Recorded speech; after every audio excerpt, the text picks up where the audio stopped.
After about 30 years of negotiating with the federal and provincial government, you have 3 Innu communities that are about to gain control and co-management over a territory that's roughly 16 times the size of the island of Montreal. On top of a cash settlement that they would get from the government, they'll also get a percentage of whatever development happens on the territory, and they'll have exclusive hunting and logging rights. But the kicker is they won't have to give up title or claim over the land, which is unprecedented. In exchange, they'll have to start paying taxes, and they'll become self-sufficient, and federal funds to the community will basically evaporate in 12 years. When you give up title or claim, you can open yourself up to, basically, you no longer have the legal right to challenge a development project on your territory. If you look at the best agreement there ever was in history, the best treaty, the James Bay Treaty, they still had to give up title so that Hydro-Quebec and other companies could come develop on their territory.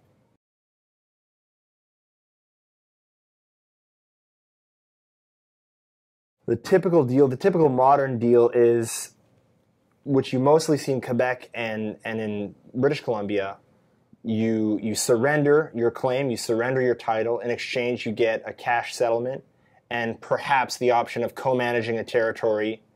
But generally what happens is you have a certain amount of self-government and you no longer live under the auspices of the Indian Act.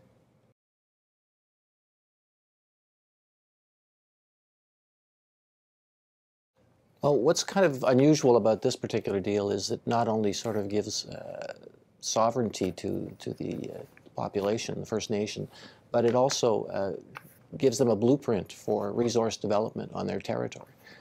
Specifically, the rights to hydroelectric power and mineral rights are retained by Quebec, but they'll require the assent of the Innu community for any development to happen there.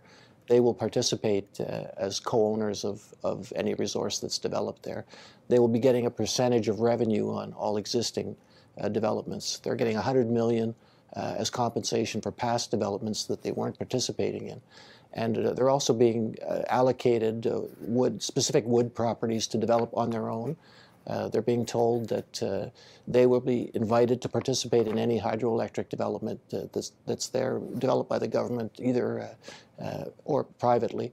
And they will be given even priority in hiring. There will be tax credits for people who hire Innu communities for their resource projects. So these are all important developments, and it really points, the incentive is on them to develop these resources and to be part of that exploration of their territory. And it's kind of a very unique and innovative revenue-generating possibility that they have going forward. What strikes me is sort of the respectful tone all the way through the agreement, all 90-something pages of it that I read. There seems to be an admission that there were errors made in the past, and it's very clear that they want to address those and move on from there. And they seem to really emphasize the fact that they want to be partners in this, and maybe that wasn't so much the case in past situations. But going forward, resource development in the North will be a partnership, and that's what comes across in this agreement that I read. And why do you think? Just because, I guess, there was so much unfairness in the past. The resources were exploited with very little consideration for the people whose land it was being done on, and they're going to address that going forward. Is there more that the government has to gain today, you think, by offering a better or a different type of deal? Well, like I said, it's a partnership. If this goes well for all parties concerned, there will be revenue generated for everyone. So it'll enrich those communities hopefully down the road, but it will also provide benefits to the government.